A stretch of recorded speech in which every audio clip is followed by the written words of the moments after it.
This is Dr. Deborah Bird from Besorah Institute inviting you and your congregation to a free webinar with Ted Wright, Executive Director of Epic Archaeology. Ted has degrees in Anthropology, Archaeology, and Christian Apologetics. He has taught Christian college and seminary courses and is currently working as a field assistant photographer and videographer. Ted has appeared on numerous television and radio programs, including a mini-series on the History Channel and on ABR's TV program, Digging for Truth. This will be on Sunday, February 20th. Check lambnetwork.tv for times in your area. We hope you can join us Sunday, February 20th for this exciting and informative webinar. See you then.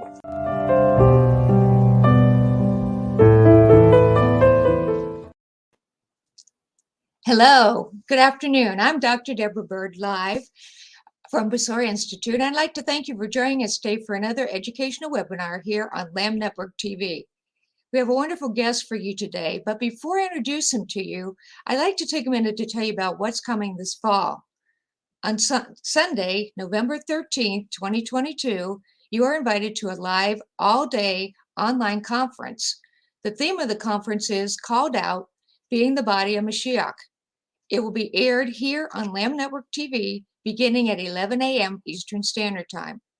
Guest speakers will include Rabbi Jeffrey Adler from Sha'arei Yeshua Congregation, Dr. Barry K. Seif, author, college professor, and director of Sar Shalom Israel, Rabbi Daryl Weinberg from A Light to the Nations Messianic Ministries, Dr. Phil Gelati from One of Messiah and Gift of Grace Radio Show, Reverend Stephanie Pavantos from This Side of Heaven, also an author and Besorah instructor, musician Dan David from Dan David Music, and Jeff Roberts from Voice of the Shepherd, a Messianic singing group.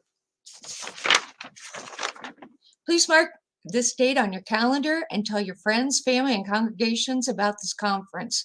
We hope you can join us for a full day of inspiration, learning, and Messianic worship music. More information to come later. If you'd like to join our e-blast list so you know more about this and other events, just send us an email to contact@besorahinstitute.org and we'll put you on the list. That's contact@besorahinstitute.org. One more announcement before we get started. Like other events, you'll be able to ask questions and during the Q&A at the end of the presentations. So feel free to type questions in during the presentation or at that time. And now I'd like to introduce our special guest. Ted Wright is the founder and executive director of Epic Archaeology. He has degrees in Anthropology, Archaeology, and Christian Apologetics. For over a decade, Ted has been a speaker on Christian apologetics as well as biblical archaeology across North America and internationally. Ted has appeared on numerous television and radio programs, including the History Channel, CNN, and ABR's TV program, Digging for Truth. Ted has also served as an adjunct professor and is currently working as field assistant photographer and videographer for the Agro-Regional Archaeological Survey in Eastern Turkey, co-sponsored by Andrews University and Istanbul University. Today, he'll be speaking to you on the archaeology of ancient Israel. We are so happy to have him with us today. Everyone, Ted Wright. Deborah, thank you for having me. It's an honor to be with you guys today. And I have some really cool and exciting things to share with you from the world of biblical archaeology, which I've been involved with for over 20 years or so. And I'm going to do a share screen. And today, really, what I want to sort of talk about, and this is a huge subject that we could literally spend the entire day on. We don't have that time, but what I thought I would do is just sort of give you guys an overview of the archaeological evidence for the Israelites in Egypt, as well as the conquest, because the two biggest events in the Old Testament that really ground Israel's salvation history is in the Exodus, which is the Passover, which all points to the Messiah, And so the question that I've been sort of in research about for over 25 years now is searching for the archaeological evidence for the Exodus. And I actually, just a little bit of background story on that, how I came about. I was in the United States Air Force, and I was about to get out, and I was going to go to college and get my degree in ancient history. And I had a pastor actually give me magazine articles, or actually magazines rather, from the magazine Biblical Archaeology Review. And when I saw it, and I began to see that you could actually study ancient history through artifacts, I knew that that's what I wanted to do. So I went to Mississippi State University and studied under my undergrad at the Cobb Institute of Archaeology, that was founded by the late Dr. Jerry Vardaman, who has done extensive field work in Israel and Jordan as well. And but when I was there, I had a couple of professors that were very skeptical as to whether or not Israel, ancient Israel, as we understand it from the Hebrew Bible, if they ever actually existed. So that led me on a quest to see exactly what is the archaeological evidence for ancient Israel, and is there evidence of the Exodus? Well, today's presentation, today's webinar, is really going to be about some of the things that I have discovered through my research, and just some exciting areas of research that have really come on the scene here in the past decade or so. And let me just say that if you are a believer who believes in the Messiah and believes that God is going to keep his covenants with Israel and in ancient Israel, because we know this and believe this by faith, and there's great archaeological evidence in Israel of an ancient people. But the most important event, in my view, of ancient Israel is the Exodus and the conquest. It's no accident that, of course, as you guys know, because you obviously study this on a much deeper basis, that, of course, Jesus' Hebrew name is Yeshua, which literally means Joshua. So the Exodus and conquest are critically important to understanding who Messiah is. And the question is, in the skeptical world that we live in, is there any evidence that the Exodus took place? And I'm here to say there is incredible evidence, and I'm going to share that with you now. So a moment here, I'm going to do a share screen, and we will get started. All right, so bear with me here, and let's see here. Where to go? Sorry about that. There we go. Let's do this and make sure everything is good. Okay. So the Exodus and conquest, and hopefully you can see this, and you know, if any of the producer, anybody, if you can't see it, let me know. Please chime in, let me know, and I will make the adjustments necessary. So the Exodus and conquest, historical and archaeological evidence. Most people understand, you know, if you talk to people today about the Exodus, most people will think about Cecil B. DeMille's movie, The Ten Commandments, starring Charlton Heston, and Yul Brynner, of course, starred as the Pharaoh, Ramses II. And in my view, from a film standpoint, is one of the greatest films in Hollywood history. It's just amazing. I think Yul Brynner was the absolute best Pharaoh as his portrayal of Ramses II. And that is, again, we're going to come back to this in a moment, but that is the big question, is exactly who was the Pharaoh of the Exodus? And we're going to talk about that here in a moment.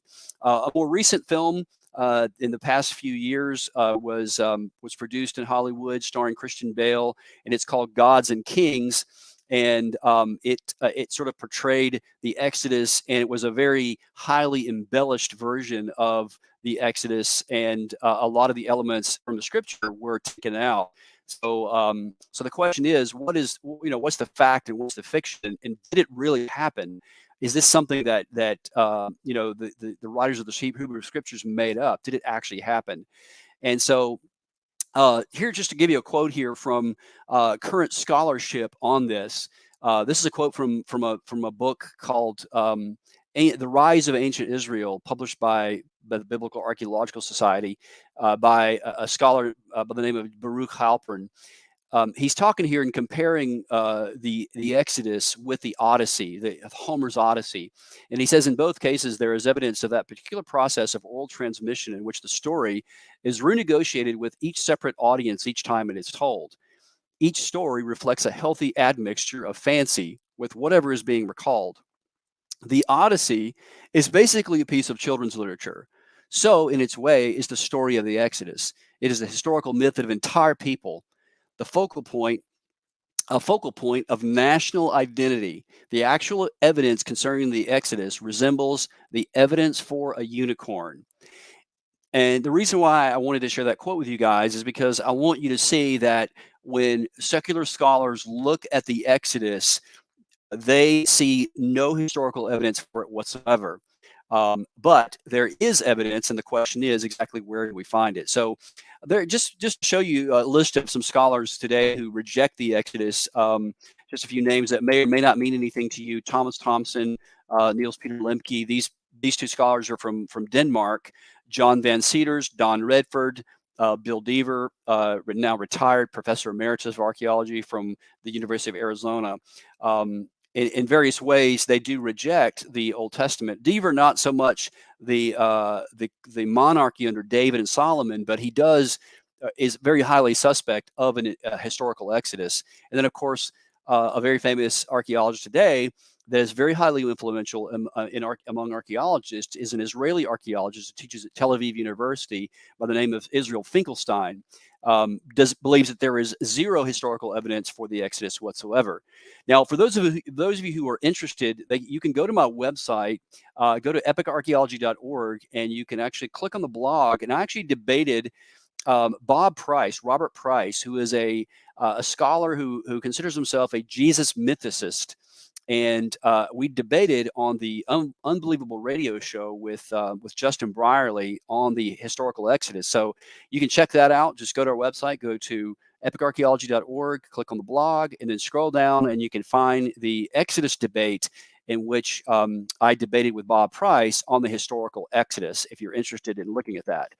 So let's kind of start here with the emergence of ancient Israel and what scholars today view as the where did Israel come from? So now, again, just kind of hear me out here. So most of the people who are watching this, most of you guys, I know, I'm fairly certain, believe that the Hebrew Bible is absolutely correct. But secular scholars are very highly suspect of that. And of course, in the Hebrew Bible, we learn that the Israelites are descendants of Abraham of Mesopotamia, Abraham of Ur of the Chaldees, and then, of course, Abraham dwelt in the land of Canaan for a while, and then Isaac and Jacob. And of course, Jacob's sons then go to Egypt through Joseph, and they're there in Egypt for 430 years, and then they get out of Egypt through the Exodus, through God's miraculous deliverance from bondage in Egypt, and then they go into Canaan and they begin to conquer the land from the Canaanites. So most scholars, most secular scholars do not hold to that model. They hold to what I would call, this is what I label a non-conquest model of the rise or the emergence of ancient Israel. And the key here is emergence. Most of these, the connection is that basically people who begin to identify themselves as Israelites, they actually came from within the land itself. And they began to identify themselves as Yahweh worshipers. And so throughout history, the last century, in fact, the 20th century, several theories that have sort of emerged on the rise of ancient Israel. One is called the peaceful infiltration model that was proposed by a German scholar by the name of Albrecht Alt. Another one is called the peasant revolt model that was proposed by George Mendenhall in the 1960s. And then today, the most common theory for the rise of ancient Israel is a view called the agricultural resettlement model that's been proposed by Israel Finkelstein and his surveys of the northern part of Israel. Now, again, this is a very, very radicalized understanding of the Hebrew Bible. And what he believes is that essentially there was just sort of a rearrangement of political relationships of the people. There were any number of people groups that lived in the Levant in the time frame of the late Bronze Age. So what Finkelstein proposes is that there really was no historical entity known as ancient Israel. They just began to identify themselves as these people who were Yahweh worshippers began to resettle these areas in which Baal worshippers were found. So, so all of these, what they have in common is that none of these views actually hold to a historical exodus.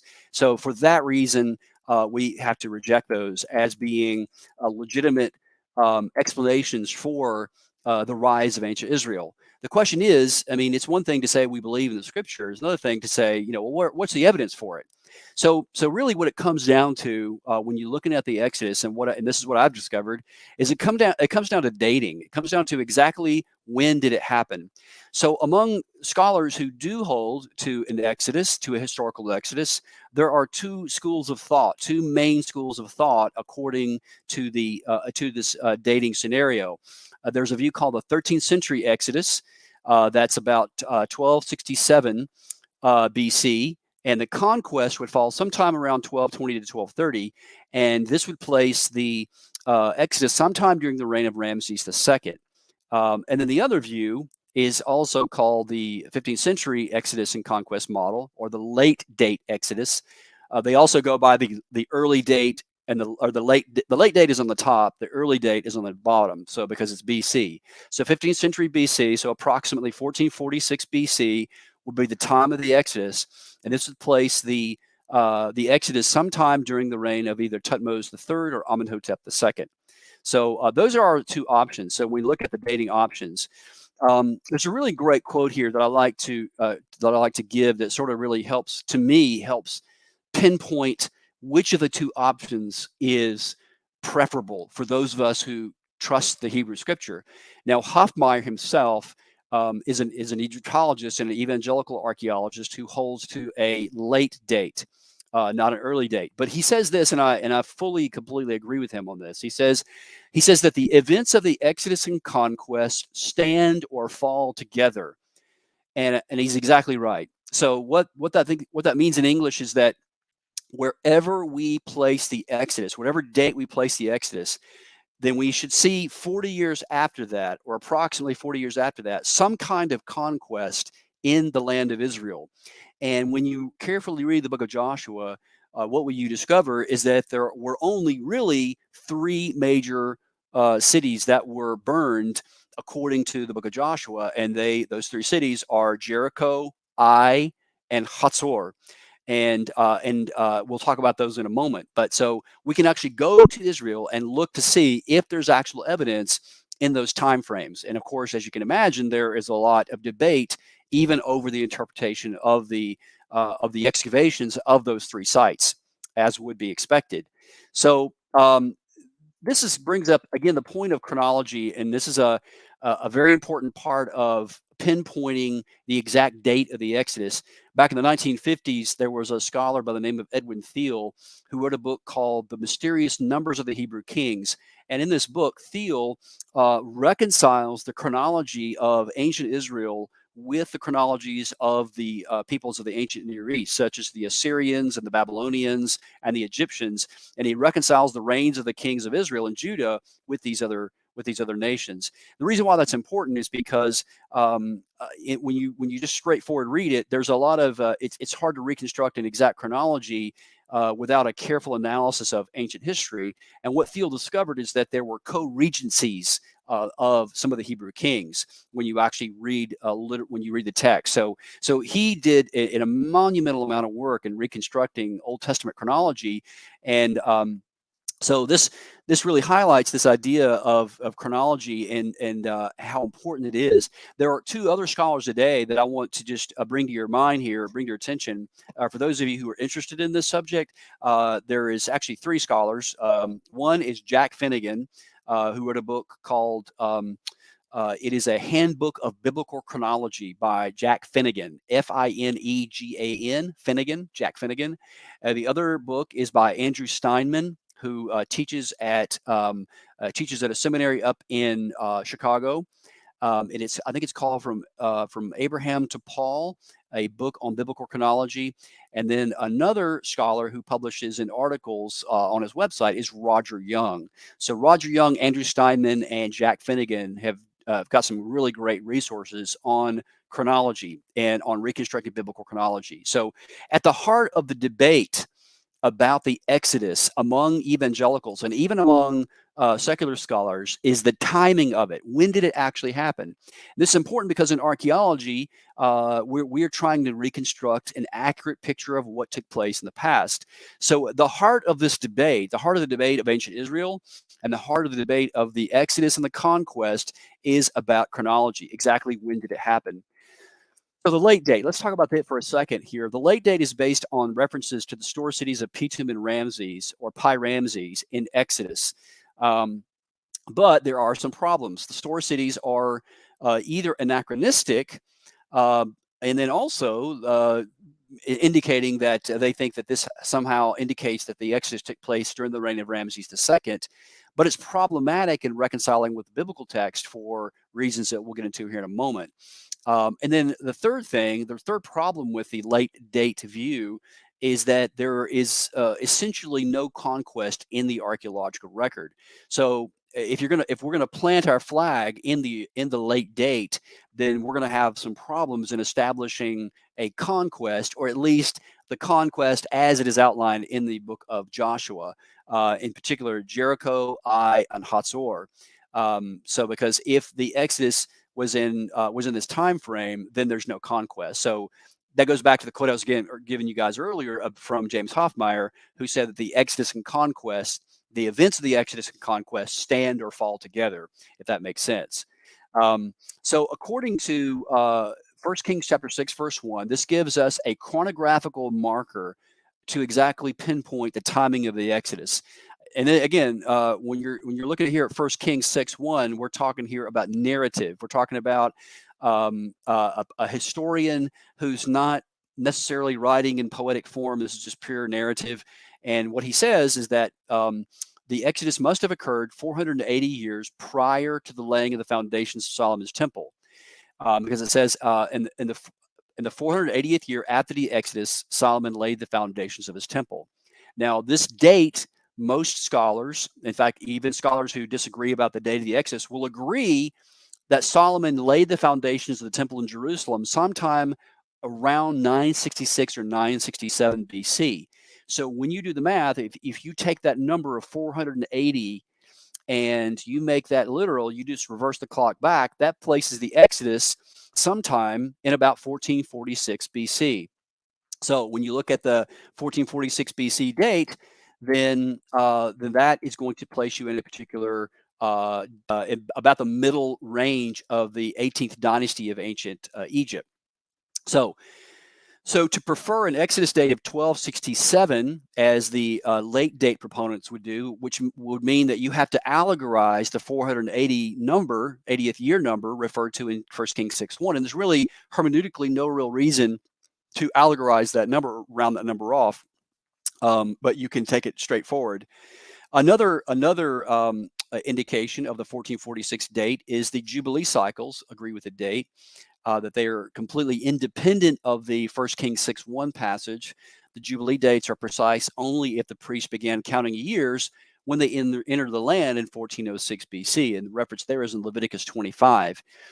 This is the work of my a good friend and colleague, Doug Petrovich, who we'll talk about here more in a moment. Some work he has done, some incredible work. So according to, and again, I'm kind of jumping ahead here because we have a lot to cover. So based on this sort of early dating of the Exodus scenario, which is the date that we're going to defend in this presentation and this webinar today, is the early date of the Exodus, because I think that is where the majority of the evidence is for the historical Exodus and conquest, is in the early date. So based on this dating scenario, based on the Masoretic text, textual tradition of the Hebrew Bible, we can have some dates here, some approximate dates of this time of Israel in ancient Egypt. So we have the conquest beginning at 1406 to 1400 BC. The 40-year wilderness wandering would have been 1446 to 1406. The Exodus 1446, again based on 1 Kings 6:1 and the Jubilee cycles. And then the Egyptian sojourn, beginning in about 1876 BC, would have been when Jacob entered into Egypt.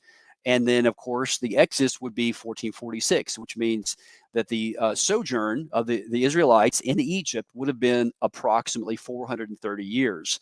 And again, looking at the Old Testament, looking at the dates of the life of the patriarchs, such as Joseph and Jacob, we can also see some other dates there. Joseph's life would have been about 1950 to 1805.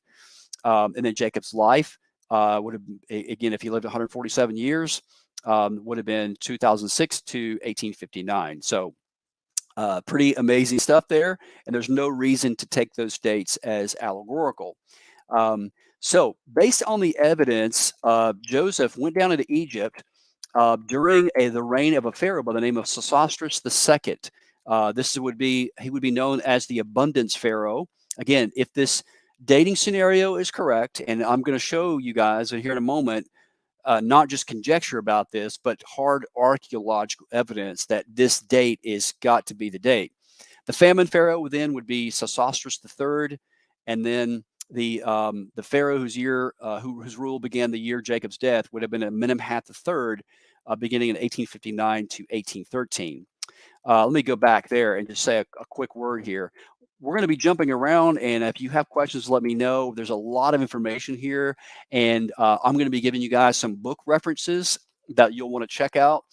If this is a subject that interests you, definitely want to check out some of the resources I'm going to share with you here in a moment. This is just a very sort of quick overview of a massive subject that, again, my dear friend and colleague, Doug Petrovich, actually just finished a book on it. And I'm going to tell you about that book where he ties all the pieces of the puzzle and puts them all together. So I'll tell you more about that book here in a moment, and you can order your own copy. Let me just mention here, we mentioned about the conquest, and if the conquest was the late date, or the late date, then this artifact here would make no sense. You have the Mernepta Stili, which it is an inscription by the ancient Egyptian pharaoh by the name of Mernepta, and it was discovered by the British archaeologist Flinders Petrie in Thebes in 1896. And what's interesting about this is it actually mentions Israel and the land in Canaan by 1213. So they're already in the land by 1200. So how could the Exodus be 1500 or so? Excuse me, 1200, if the Exodus, or if the Israelites are already there. It says Israel is laid waste, its seed is no more. In fact, this is one of the only mentions of Israel by name in a historical Egyptian text. There's some new texts I'll tell you about here in a moment, but this is one of the first and most important ones. But it's significant here in this Mernepta Stele because it identifies Israel as an established people, because in Egyptian hieroglyphics, the determinative for people group is indicated by the hieroglyphics, which meant that this was an identified nation by 1213 to 12. So by the time of Pharaoh by Mernepta, the Israelites are already in the land, which actually fits better with the early Exodus date. Another artifact that was actually discovered in a museum, it's known as a en provenance artifact. This is known as the Berlin pedestal, which actually shows Egyptian captives during the 19th dynasty of Egypt being taken off into captivity. And it has there on the shields there, you have the little circular shields that actually indicate the names of the captives. You can see they're tied up and they have a rope around their neck. And you have on the left Ashkelon, Canaan, and Israel to the right. And this was just purchased in 1913 by Egyptologist Ludwig Burckhardt in Germany. And it reveals that Israel was already in Canaan by 1205 BC. Now, to be sure, this artifact is contested, or at least the interpretation of Israel is contested by many secular archaeologists. So if you go and share this, by the way, on Epic Archaeology, you can go to our Facebook page and you can go to our Instagram account, and we share these artifacts on Instagram, and you can share these with your friends, and they're on Facebook as well. And we have some other historical information about it as well. But this is this is an artifact that has a great significance for the early date of the Exodus. So Egypt's 18th dynasty. Let me just kind of show you here what this looks like. These two names in the middle there on the bottom left-hand corner, Tutmos III and Amenhotep II. These would have been the two pharaohs that would have been the very likely candidates for the Exodus pharaoh. The beginning of this dynasty is a pharaoh by the name of Ahmose I.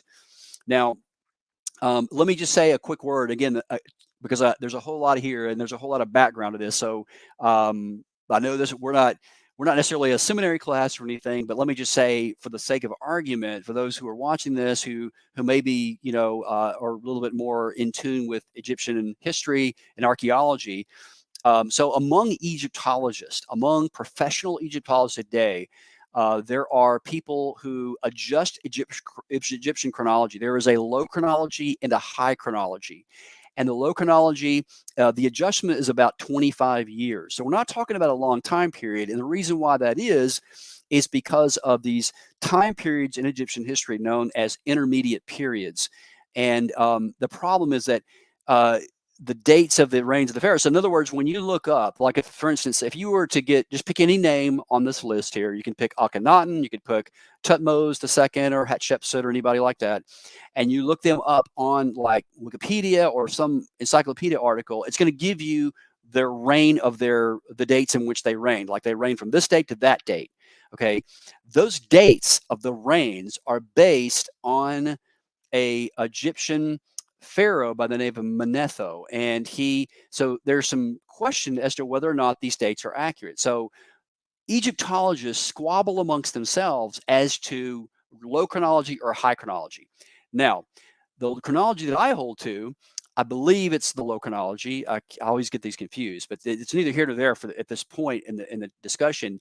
The point is that how we can pinpoint, and the reason why Amenhotep II is the pharaoh to be preferred to the Exodus, is based on the dating of Ahmose, the first year of the reign of Ahmose I, who was the founder of the 18th dynasty. And how we can anchor this is through astronomy and archaeology. There is a papyrus called the Ebers Papyrus, and it actually mentions the rising of a star called the Sothic star, that was very important in Egyptian history. And so this papyrus, it mentions the rising of the star, and that is going to affect, so where that star, the geographical location of where the rising of that star happened is going to be important for the dating of the reign of Ahmose I. Here's what I mean by that. So Egypt, if you look at a map of Egypt, you got north, Egypt empties out into the north. Memphis is the traditional city and the founder of all the major religions of Egypt. To the south is Thebes. So the question that scholars debate is whether or not the Sothic star was observed in the Ebers Papyrus. Was it observed in Memphis or was it observed in Thebes?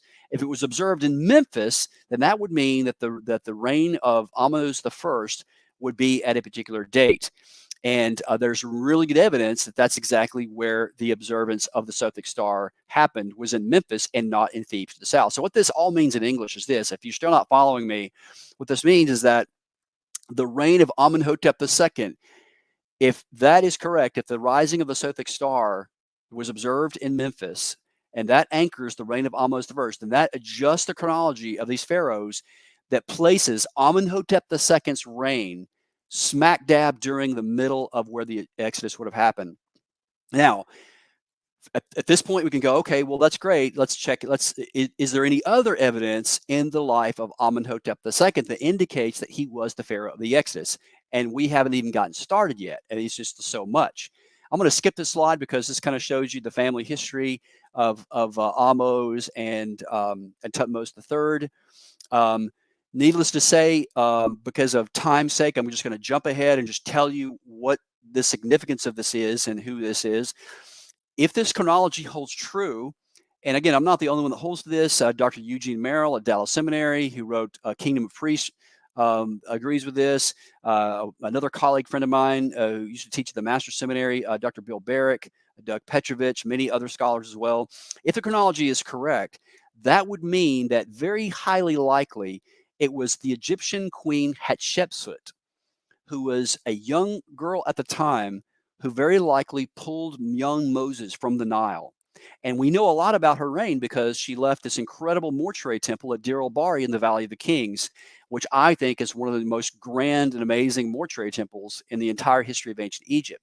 And you can see there the grandeur of it, even 3,500 years later. It's just quite amazing. Now let me go back to this slide here because I want you to see this.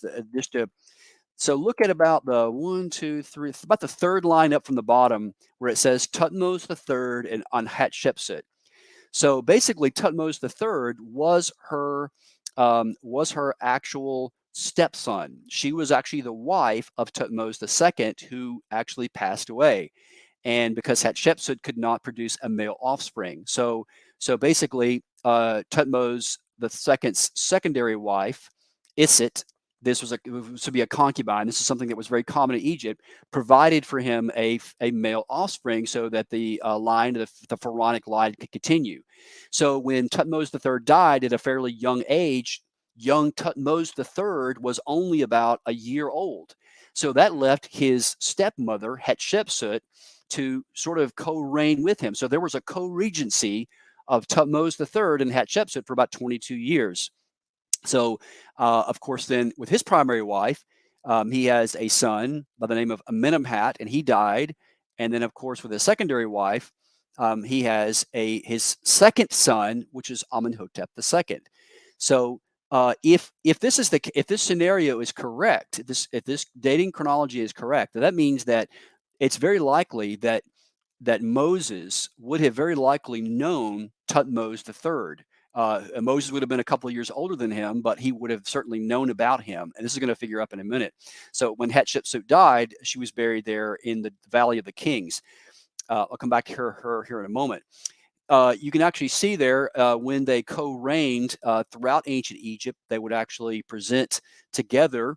And it showed on the right there, you can see she is presented as a male pharaoh. And she has the pharaonic kilt on and even the pharaonic beard, and her young teenage son, Thutmose III, is behind her. And when she dies and Thutmose III takes over as king, Egypt is literally at the height of its power. It is the superpower of that time frame. The only other power that can compete with ancient Egypt was a group to the north of Israel in Syria called the Mitanni, and we'll talk about those in a moment. But you can see there in Karnak, Thutmose III is basically smiting his enemies. And the reason why I'm showing you this is because I want you to see that when the Exodus took place, Egypt was at the height of its power militarily. And this is going to play into great significance. So about 2 years ago, I was actually in Istanbul and was sightseeing with some colleagues and came upon this obelisk. And this is actually the obelisk. This is the top part of the obelisk of Thutmose III, brought to Constantinople by the Byzantine Roman Emperor Theodosius I. In 390, he cut the obelisk in three pieces and placed it in the hippodrome, and it was at the end of the hippodrome in Constantinople, and it still stands today in Istanbul, Turkey, near Hagia Sophia. And it looks like it was carved yesterday, but it is quite remarkable. And there is yours truly standing there at the base of it, and you can see there. This is actually Byzantine. This is actually showing the Emperor Theodosius I and his court there at the base of the column, which would have been in the hippodrome in ancient Constantinople. So Thutmose III was raised by Hatshepsut, and the question was, did he know Moses? Very likely he did know Moses. Most scholars, most Egyptologists today consider that Thutmose III to be the Napoleon of ancient Egypt. He did multiple campaigns. I believe it was, if my memory serves me correctly, I'm just kind of going from memory here. I want to say I'm right. You can double check me on this, but he did at least 17 military campaigns into the Levant to procure slave labor for Egypt. And so he was going into Israel, he was going into Canaan, he was going into Lebanon and Syria to the north, and of course up into Anatolia, and bringing back slaves so that he could actually expand Egypt's power. This is his mummy. And we know exactly what he very likely, where he was buried. Many of the pharaohs were buried in the Valley of the Kings in a hidden crypt, because later during Egyptian history, some of the Egyptian priests hid the pharaohs because the graves were being looted so badly. And so it's very interesting to think that this face could have actually seen Moses face to face. Here again is kind of an artist rendition of what Hatshepsut, queen of Egypt, young girl, teenager at the time, would have gotten Moses from the Nile. And interestingly, let me just say a little side note here, and you guys probably know this, or you may or may not know it. I'm not sure if you do or if not. If you do, then just listen anyway. The only other place that is mentioned, it says that Moses' mother Jochebed created an ark. It's the same exact word that the ark that Noah built, and so this is an act of faith on Moses' mother part, to place her young son in an ark to save him from the wrath of the Pharaoh. So that's a pretty awesome thing there. Hatshepsut was the girl, very likely, who drew Moses from the Nile, as we said in the scenario. And this is actually her mummified remains. It's pretty interesting to think. And people have asked me about this the image before, and the hair, the red hair. It doesn't indicate that she had red hair necessarily. It could be from the resins of the mummification process. But that's what the mummified remains of Hatshepsut look like. Now, let me say this about what happened after, either during the later reign of Thutmose II, or after Amenhotep II, his son. Her images were chiseled off of just about all of the monuments of Egypt. Why in the world would they do this? Why would the Egyptians chisel out the mother, the queen of Egypt? What motivation would they have had? Now, some scholars have said the reason why they did this was because her son, Thutmose III, sort of, resented her as the mother, although there's no indication in any of his writings, in any of his inscriptions, that he had nothing but praise for her. But and you also have to understand too that in Egypt, your inscriptions, and especially your name, if your name was chiseled out, you were essentially, what they were doing was they were essentially taking her name off of eternity. And they're getting her, they're trying to kick her out of the Egyptian heaven, in a sense. They were canceling her. So cancel culture is not new. It's been around since the time of Moses. And they tried to cancel the woman who pulled Moses from the Nile. The reason why, we just jump to the chase here, we think they did this is because of the Exodus, because of the great calamity that happened in Egypt. This is a circumstantial evidence, but it's a very powerful thing, and the motivation would completely make sense of why they would want to erase her images all throughout Egypt. Now let's talk about the son of Thutmose III, Amenhotep II. Again, let's just remember, this was during the height of Egyptian military power. You can look at this up in any ancient Egyptian book of history. Egypt was at the height of its power. Thutmose III was one of the most successful military pharaohs in Egyptian history. And then because his mother Hatshepsut had set him up with great success. And so there's no reason why anything should have happened, except the Egyptians were just in this powerful position.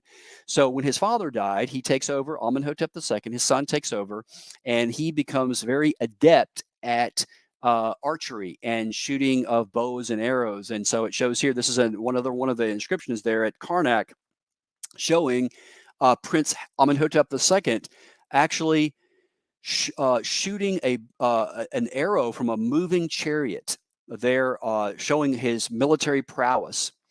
So, is this the Pharaoh of the Exodus? Yes, very likely so, based on the scenario that we painted earlier. Now, let's talk about where he would have been and where the Israelites would have been. Where is the evidence for the Israelites? Well, you can see there, Egypt this is the northern part of Egypt, and this is the reason why it's called Lower Egypt, is because the Nile flows from the south to the north. It empties out into the Nile Delta, and there on the eastern branch of the Nile Delta is a site called Avaris. the archaeological Arabic name for the site is Tel el-Daba. And this is where we believe the Israelites were primarily located throughout Egypt. Now, let me say this about the 18th dynasty. In the 18th dynasty, most of the pharaohs had their capitals, their royal capitals, and the center of their religious affiliations in Thebes to the south, which was in Upper Egypt. Whereas Amenhotep II, not only did he have it in Memphis, but he also had a possible royal barge port, for lack of a better word, at Avaris, which would have meant that Moses and Aaron would have had easier access to Pharaoh, because when we read in the book of Exodus, Moses appears before Pharaoh. And if either Ramses II or any of the other proposed pharaohs of the Exodus were alive down in Thebes, this would be a problematic for Moses and the Israelites who were located in Avaris to travel hundreds of miles south to Thebes to talk to the Pharaoh, unless the Pharaoh was coming into Avaris, and there's really no indication that he did. So this actually fits very well with what we think. And you can see there how it, I think you see Thebes to the south. I don't know if it's showing on the screen there, but you look at on the left here where it says Egypt, and it looks to the right of that, you can see Thebes to the south. It's on the West Bank, and of course Memphis is up there to the northern part, closer to the Sinai Peninsula. There's Memphis and there's Thebes. There it is. All right, so Avaris, people talk about the land of Goshen. You say, well, Ted, I thought the Israelites were in the land of Goshen. Well, the land of Goshen, when the Bible uses that term to describe where the Israelites were located, it was that is where Avaris was. It was sort of a general, think of it like a state or a county. And that's sort of kind of the way it was. So Avaris was right in the middle of the land of Goshen. So this also fits very well with what we see in the archaeological record and the historical record.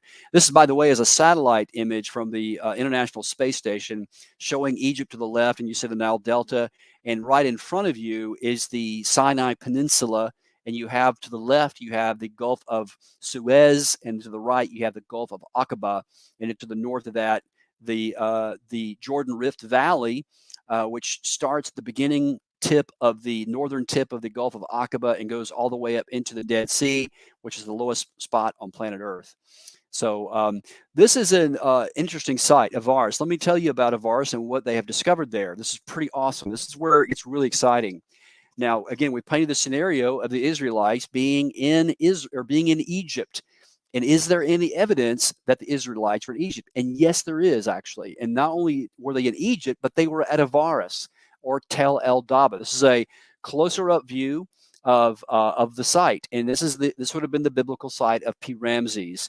Again, an anachronism. So by the time the later copies of the Old Testament were written, they're basically it'd be like the name of the city changed, but it was it was known now as Ramses, the Pi Ramses, but it's the city of Avaris. So this is the Nile Delta city where Jacob and his family moved in 1876 BC, and it is a very large site. And the Austrians have been excavating there for over 40 years. It is one of the most excavated sites in the ancient Near East. The only other site that I think has been excavated about the same time, or maybe a little longer, is a site in northern Israel called Tel Megiddo, which you guys, I'm sure, know about. Avaris, there is a photograph here from the Patterns of Evidence movie that you may have seen, the documentary that was produced by Tim Mahoney, who is a friend as well and a colleague. And I've talked with Tim, and we're working together on a couple of things. But this is a photograph from the excavation there. You can see how rich it is. And you think about Egypt, you think it might be a desert. But again, the Israelites were in the land of Goshen. And what they discovered there, what the Austrian archaeologists discovered there, is quite remarkable. They discovered something called a four-room house. So what we see in Israel is we see this four-roomed house. It shows up at Avaris. And then after the Exodus, this particular style of house moves from Egypt in the land of Avaris, or in the area of the city of Avaris, into Canaan and into Israel. And this is the indication of Israelite presence. But not only that, but there were bones that were just recovered that were sacrificial animal bones that were mentioned in the book of Exodus at the same time of the Israelites were there. So this is quite remarkable, and this is another four-roomed house found at Medinet Habu in Egypt. This is a really cool photograph sent by a friend of mine who is an archaeologist named David Graves, and he's standing right next to, this is very in close proximity in a work area near Tel El Daba, and what he's standing next to is a wall built with bricks made without straw. Bricks made without straw. So this, and the timing is exactly where we think it would be, and it's pretty awesome to think that this wall could have been built by the ancient Israelites, but the time is exactly right. So this is again a computer graphic of what of sort of the Avaris and the Ramses complex there. And what we see here is in this chart here, notice in the middle of the chart, about 1446, the site goes blank archaeologically. So not only do we have the presence of Semites or people who live in the Levant, Israelites, for lack of a better term, but we also have Egyptians, and they have workshops in which they are creating weapons like arrows and spears and bronze arrowheads and things like that. All of it in the year 1446 goes blank archaeologically, and it becomes a burial area where they're burying sheep, and it just becomes blank archaeologically in the year 1446. So what in the world would have caused this thriving city in the Eastern Nile Delta to go blank archaeologically? Well, that would be the Exodus, when God swept through and did his great miracles there in the 10 plagues. In the complex, this is a statue that was discovered in this very, very large palace-like complex. There was no throne room, but this was a huge complex that actually had 12 pillars that supported the house. And there were, get this now, 11 smaller graves and then a larger grave shaped like a pyramid. And the larger grave in the little portico actually had a statue of this particular person who had an Asiatic sort of haircut, and there were chisel marks deliberately chiseled away by people living a long time ago, chiseled off of his face, and they tried to desecrate the image. Now, scholars that I've talked to are sort of torn over this, but they both agree that this is either Joseph, the patriarch Joseph, and his brothers that were buried there at Tel Daba, or it is Jacob. It's fascinating. There is an artist rendition of what the pyramid would have looked like, the burial, and he wasn't a pharaoh. He was somebody of very high importance. So this would have been, as we know in the scripture, that Joseph was the vizier, and he actually has a coat of many colors there wrapped around him, and you can see this from the paint from the what's left of the image. We know from historical sources, and of course the scripture tells us, that when the Exodus happened, Joseph was embalmed as in the manner of the Egyptians, and he was moved into the Promised Land. Several years ago, when I was in Israel doing an excavation, we took a trip over to the city of Nablus, which is in the West Bank, and Shechem, near Shechem, and this is the traditional site of the burial of Joseph. And this is one of the graves. We don't think he's there now, but we do believe that his body was laying there. It's actually revered, a site revered by both Muslims, Jews, and Christians. And so we actually got a rare opportunity to actually go inside and view this. It's called a cenotaph, technically, is where a commemorative tomb. So let me just, I know we're kind of running out of time here, and I want to give you guys some time for questions here, Q&A, but there's so much, like I said, there's so much to talk about, and it's so remarkable. But let me just mention here a couple of amazing new discoveries that have come out in the past 10 years. This is a book published several years ago by a friend and colleague, Doug Petrovich. It's called The World's Oldest Alphabet, Hebrew as the Language of the Proto-Continental Script. And it's published by Carta in Jerusalem. In fact, it went out of print because it sold out, and it just went, and it's very expensive, by the way. And you can get a copy on Carta in Jerusalem.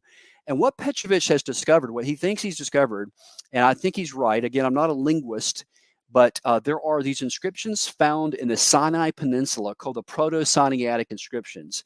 These are found on these things called stela, which are, think about giant tombstones, and it is in a language that is an alphabetic script. It has elements, get this, of Hebrew and elements of Egyptian hieroglyphics. So it is a pictographic language that starts about the time when the Israelites are in Egypt under Jacob and Joseph. They show up in these turquoise mines found in the Sinai Peninsula at Serabit El Khadim, and then also Wadi El Hal in the Sinai Peninsula, because not only did the Israelites they build bricks and brick walls and things like that, they also mined turquoise because Joseph put them in charge of the turquoise mines. And so he believes that very likely either Joseph or Jacob, or very likely Joseph, because he was educated in all the ways the Egyptians, created this Proto-Hebrew language. And this language is the earliest consonantal language in the world.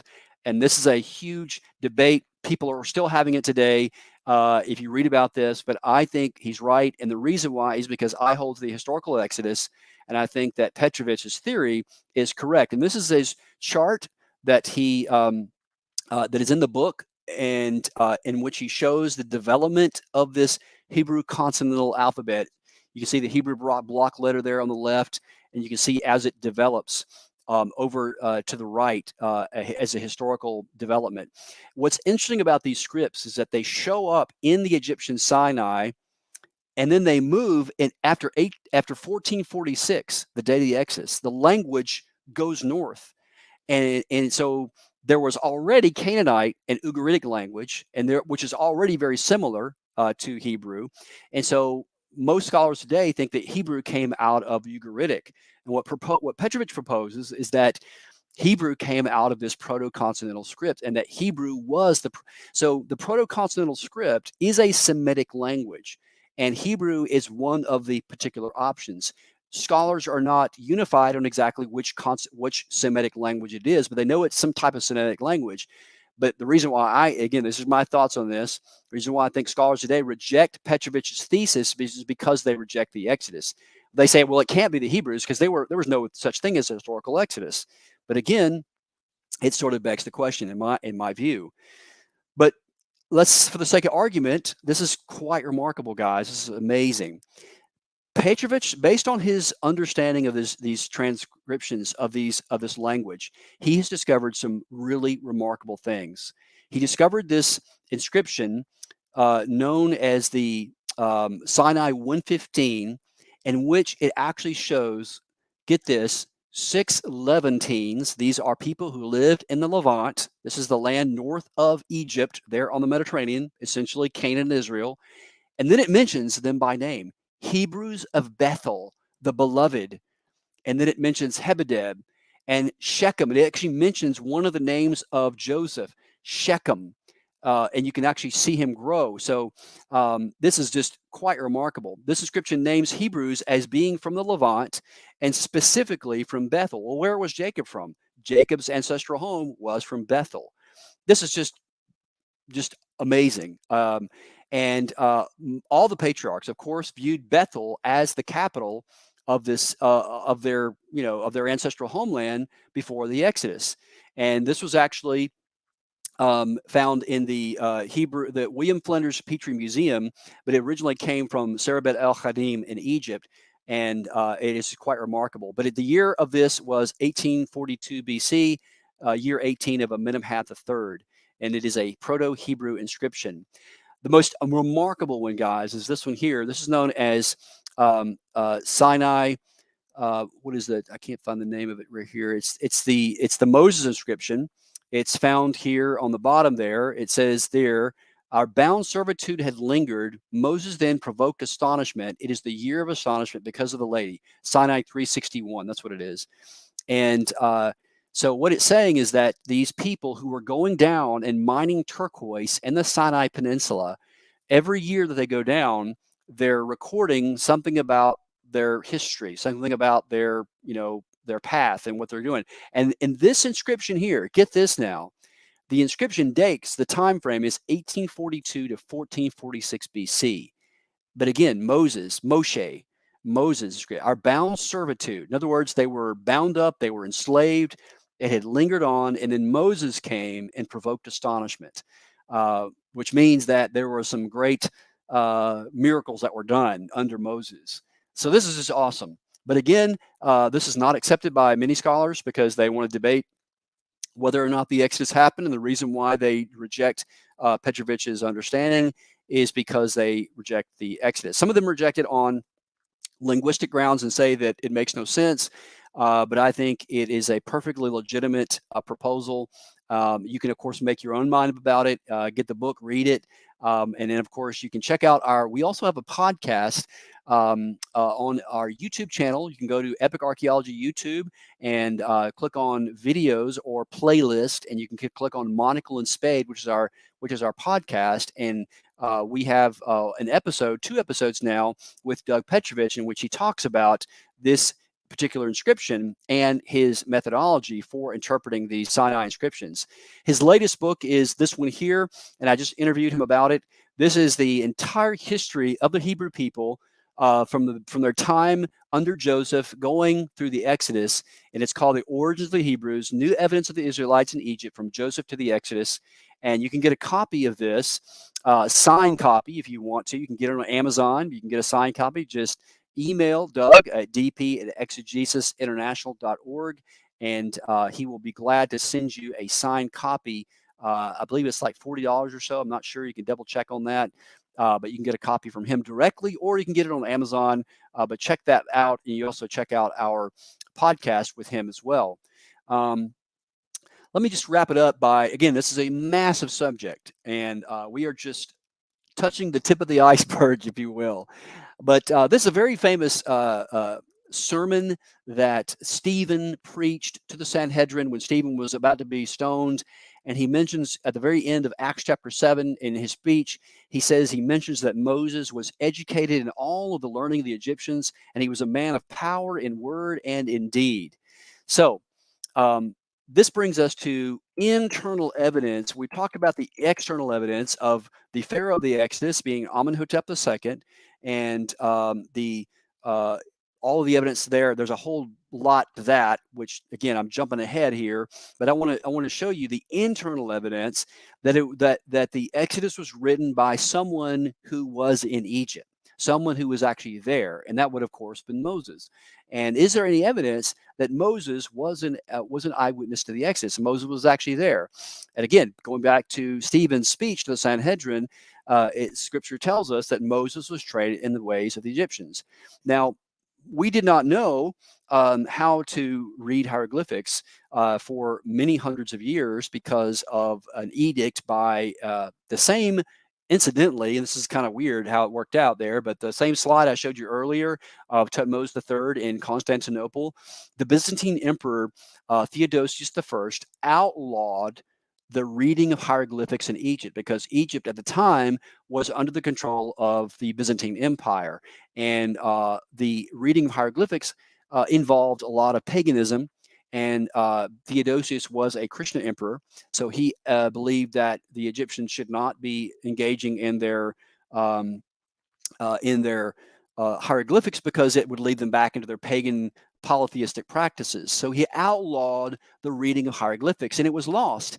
And so all the monuments of Egypt were lost in time, and we did not know how to read the hieroglyphics. And so, people could see the pyramids and they could see the sphinxes and things like that, but they had no idea what any of it meant until 1799. And of course, Napoleon Bonaparte was trying to conquer the world, and he went down into Egypt and engaged in a battle called the Battle of the Pyramids by the Mamluk Turks. And so when there was a fort down there by the name of Fort Julian, and he was one of his lieutenants was actually reinforcing in charge of the reinforcement of this fortress. They were digging up around the fortress walls and uncovered this section of a large stone known today as the Rosetta Stone. And there it is. There you can see what it may have looked like in its original format. and that the darker part there is what survived. And of course, it has the 3 scripts on it, not 3 languages, only 2 languages. There's 3 scripts, though. The 2 languages are Egyptian hieroglyphics and Greek. The top one is hieroglyphics, the middle one is Demotic, and the bottom one is Greek. And the man who figured out how to break the code was a French scholar by the name of Jean-Francois Champollion. And you can see there he was a Napoleon supporter. Of course, Napoleon at that time was already deposed and in exile there on the island of St. Helena, all in the North Atlantic. So there's the stone itself, and this actually is the beginning of Egyptology and the beginning of modern archaeology. And what this did was this opened up the world of ancient Egypt to us, and it helped us to understand the mindset of the Egyptians. But only that, guys, it also helped us to understand the Egyptian flavoring of the Exodus. So again, if we are going to give historical precedent to the reality of the Exodus, then we have to look at it through the eyes of how Egyptians would have saw it. Because think about this for a second, just for a pause for a second, think about this. Think about how long 430 years is. Now again, for history, it's not a long time, but America has only been a nation for 250 or so years. The Israelites, the ancient Israelites under Jacob and Joseph, they were in Egypt for 430 years. So almost double the length of how long America's been a nation. So you have to understand that the Egyptian worldview and the Egyptian mindset would have certainly filtered into the way the Israelites thought. Now, they maintained their identity, sure, but they also were heavily influenced by ideas from ancient Egypt, as we have seen in the book of Exodus, when, of course, Moses goes up on Mount Sinai and he comes down. What are they doing? They're making a golden calf. They're giving glory to a golden calf for their deliverance and not God. So as some preachers would say, it took 1 day for God to get Israelite out of Egypt, and it took 40 years to get Egypt out of Israel, and it's still being driven out as well. So the Egyptian Book of the Dead is very, very important. The technical name for this book, by the way, this is actually a misnaming of it. It's the German name. The Germans translated it. It's called the Totenbuch in German. But the actual Egyptian name of this book is called the Book of Going Forth by Day. And this is from a papyrus known as the Papyrus of Ani. And I want to show you something really cool. Another great book I'll recommend later is this book here by John Currid called Against the Gods. But this idea about polemical theology, the biblical writers, the use by biblical writers of the thought forms and stories that were common in the ancient Near East while filling them with radically new meaning. So in other words, what we think Moses is doing is that he's trying to show through the Exodus that the things that were done in Egypt were war against the Egyptian gods. Basically, God showing the Israelites as well as the Egyptians that he is the true God. The Egyptians' gods had no power. It was Yahweh that had the true power. Now, let me show you this. This is from the Egyptian Book of the Dead here. You can see there on the left, the heart, and on the right, the little feather thing called Ma'at. And this is a great, great illustration of the polemical theology. So throughout Exodus 7, 8, and 9, we read about the plagues, the 10 plagues. And of course, throughout the plague narratives, the scripture says, and Pharaoh hardened his heart, Pharaoh hardened his heart, Pharaoh hardened his heart. So again, you read this in the English and you're like, okay, yeah, that's he's just being hard-headed. And it's true. But now that we know the Egyptian flavoring of this brings even more significance to it, because what we now understand through the Egyptian Book of the Dead is that the heart, when the Pharaoh died, the heart was going to be weighed in the scale balances, and the gods are going to judge the heart. And you can see there on this papyrus, you have Anubis weighing the heart. The heart is on the left, Ma'at is on the right. Well, what is Ma'at? Great question. I'm glad you asked. Ma'at is this idea of order, cosmic order, or uprightness, or everything has to go right. Everything has to go smoothly. And the idea is lightness. It's light as a feather. Justice, truth, being honest, being ethical, being morally upright. That is what Ma'at. And the Pharaoh, as the representative of Horus, he was to represent. He was a representative of the gods to the people. He was literally the son of God, and interestingly, the shepherd of his people. Because whenever you see a image of a pharaoh, there is a crook and a flail. And interestingly, God sends his shepherd, Moses, to confront the shepherd of Egypt. And there's a lot of polemical, there's a lot of war stuff going. The imagery here is of warfare, that God is the one who's the true God. And this Egyptian flavoring really comes out when you look at this. And in fact, when you look at the text of the plagues, the indication in the Hebrew is that the heart is getting heavier and heavier and heavier. And the point being is that what Moses is trying to point out is that the heart is, Pharaoh, that you should let our people go because your heart is going to be weighed in the scale balances. And of course, he finally relents when the death of the firstborn comes. And so this is a great indication of the affirmation of the polemical theology discovered in ancient Egypt. And there's a kind of a closer picture of it.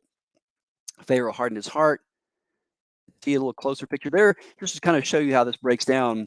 To the left of the photograph, you can see the Pharaoh bowing down with his wife, and they are observing this scene that's going to take place in the afterlife. And you can see there the little thing kneeling down in the middle on the balance. That's Anubis. He is the one who's going to be in charge of the weighing of the heart. The creature on the right, the god on the right, is Thoth, who is the god of scribes and learning. And he's going to record, he's getting ready to record what the thing for, what the scale is going to reveal.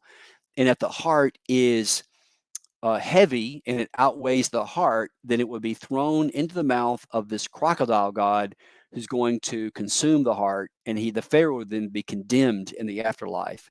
So this is very important, and not only was this important in the afterlife, one of the things that we discovered throughout ancient Egypt are these scarabs. And what's the deal with the scarab? The scarab was there to protect the heart. And we find this wrapped in the mummies of the pharaohs, and not only the pharaohs, but also the common people as well. But these scarabs would actually have a little spell or a prayer from the Egyptian Book of the Dead in order to protect the heart in the afterlife. Not only were there heart scarabs, there were also heart amulets. And the heart amulet was also wrapped and worn as a necklace to keep the heart supple and soft and light. Again, another great illustration of how archaeology illuminates the text. Not only does it affirm the text and tell us that this event actually took place, there is historical evidence, and the archaeology actually backs it up, and archaeology supports it. Another really cool illustration of this is the serpent motif. When Moses goes before Pharaoh and Aaron, and he tells them to throw the staff down, what does the staff turn into? It turns into a serpent, turns into a snake. Well, it turns out the snake is one of the most important gods of ancient Egypt, the bronze serpent, the brazen serpent. And you can see here on the crown of King Tut there, discovered by Howard Carter in 1923-24. You see there on the left, you have the head of a vulture that was indicative of the Upper Egypt in the south, where the desert is, and the urea snake, the cobra, is indicates the pharaoh reigning the northern part of the country. So whenever you see a pharaoh who has a vulture and a snake on his crown, then you have a pharaoh who's reigning over all of Egypt. You have Upper Egypt and Lower Egypt represented by the pharaoh. And again, another angle of the burial coffin of King Tut, you see there his two symbols of royal pharaonic power. You have the shepherd's crook, and you have the flail indicating power. This also has connections with the sacred cow Hathor or Apis. There were actually about 3 major bull cults in ancient Egypt, or cows were certainly sacred. And in fact, the cattle worship is one of the oldest actually forms of idolatry in Egypt. So one other quick thing here are all of the plagues themselves. Not only do we have this with the serpent, and Moses throwing down the very symbol of Egypt before Pharaoh, and also too, let me go back to this whole idea about the snake. This is really cool. So in the Hebrew text, when you read that account where Moses and Aaron goes before the Pharaoh, and it says that Aaron's staff, Moses' staff, consumed the staff of the snakes of the Pharaoh, because the Pharaoh's magicians, they also created snakes from staffs, but Moses' staff consumed. It's literally what it says, consumed the staff. What's really cool about that is that same exact imagery, in fact, the same words were used. Fast forward the clock now, the Israelites come to, in Exodus 14, they come to Pi-hahiroth. They come to the place of crossing, the place of where they're about to cross into the Red Sea. Moses, or Pharaoh's and his armies are behind Moses and the Israelites, and the Red Sea is in front. And Moses then takes his staff, he raises it up, and God says, see the deliverance of Israel, and of course the sea parts, and the Israelites march through on dry ground. And then it says, then Moses lifted up his staff, and it consumed the armies of Pharaoh. Just the same exact staff that consumed the staff of the Pharaoh also consumed the armies of the Pharaoh. Again, another very powerful example of this polemical theology. Again, it's a great book by John Currid. I would encourage you to check out if you want to read more about this idea of polemical theology. Again, the idea of polemical theology dovetails perfectly and nicely with the historical Exodus. So it gives like a full color flavoring to what we're actually seeing going on, in addition to the archaeology. So it's pretty cool stuff. So not only that, but every plague, all of the 10 plagues, correspond to some Egyptian deity. So there's a lot of warfare going on here, a lot of polemical angles that are going on here. The Nile turning to blood, the frogs, the gnats, the plague of the cattle, specifically the boils, the hail, the locust, the darkness, and then finally the last two were really, it gets stronger and stronger and stronger until you have the 10th plague in Exodus 11 and 12 with the death of the firstborn. And this is a confrontation of the divinity of Pharaoh himself, and not only Pharaoh, but who he represented, Osiris. Osiris, it was said, was the giver of life and the taker of life. And when God laid out that the only way to escape death was the blood on the doorpost, then what he's saying, in essence, to the Israelites as well as to the Egyptians, is that I am the true God. I am that I am. So pretty powerful stuff there. So this is a reversal of the creation events and a confrontation of the gods of Egypt and the divinity of Pharaoh himself. Each plague corresponded to an Egyptian deity or deities. It's kind of a funny little cartoon picture, but that's very likely what it looked like, or at least something like that. Moses and his staff, and Pharaoh and his staff. So one last quick thing here, I kind of wrap things up here. What about Amenhotep II? Well, did he die? The text actually does not say that he died in the Red Sea. It talks about his army, his representatives of his army did. But what do we know about his firstborn son? Well, near Giza, near the Great Pyramids, there in between the legs of the Sphinx, the Great Sphinx, is something called the Dream Stela of Thutmose IV. This was a record of a dream in which the second or third oldest son of Amenhotep II was promised that one day he would be king, and that his reign came about through an unforeseen turn of fate, such as the premature death of an older brother. Pretty awesome. So what this means is this also dovetails perfectly with what we know of the death of the firstborn. So we know that Amenhotep II's firstborn son did not succeed him as king, but his second or third son succeeded him as king, Thutmose IV. And not only that, but he does no more military campaign. He actually does one more after the Exodus, and this was during the time of the interestingly, there's only one record of him going back into the Levant, and it was with a very depleted military force to get back the slave force that he had lost with the Israelites. And what's interesting about this, and you can dig more into this with Petrovich's book, gets into more details about this, but I'm just going to try to give you the thumbnail sketch version. But you may remember in the Exodus, when the Israelites finally got out of Egypt and they were there wandering around for 40 years, remember there was a big uprising, and many of them wanted to leave out and they wanted to go back, or they wanted to go ahead and continue on. Well, what Petrovich and others believe is that this is when Amenhotep II actually goes and brings them back to Egypt. So instead of actually going back into this great land where they're free, they're going back as slaves. And so that's the only time he ever goes back after the Exodus in 1446.